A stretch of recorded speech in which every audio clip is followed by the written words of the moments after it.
இந்த மாதிரி சாதிய தீண்டாமைகளும் சாதிய ஒடுக்குமுறைகளும் நிறைய கிராமங்களில் இன்னும் நடந்து கொண்டு தான் இருக்குது. இன்னும் பல மக்கள்கள் வந்து இதை வெளியே வந்து சொல்கிறது இல்லை. இதற்கான மாற்றத்தை வந்து இங்கே உள்ள அரசு தான் அதை தீர்மானிக்கும். ஏன்னா எவ்வளவோ கிராமங்களில் எவ்வளவோ மாறி அதுதான் சொல்கிறது, பல கிராமங்களில் வந்து எவ்வளோ மாறிடுச்சு, எவ்வளோ அண்ணன் தம்பி அப்படின்ட்டு மாற்று சாதியினர்கள் ஒடுக்கப்பட்ட சாதியினர்களோட நண்பர்களாக இருக்கிறார்கள்.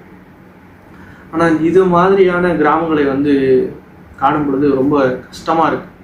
இன்னும் எவ்வளோ காலங்கள் நம்ம மாறியும் எவ்வளவோ நம்மளுடைய குணங்களும் நம்மளுடைய கல்வி தகுதியும் மாறியும் கூட இன்னும் இந்த சாதிய தீண்டாமையின் பிடிகள் மாட்டியிருக்கும் கிராமங்களை மீட்பதற்கு யார் வருவா அப்படிங்கிறது இன்னும் அதிலாக தான் இருக்கிறது.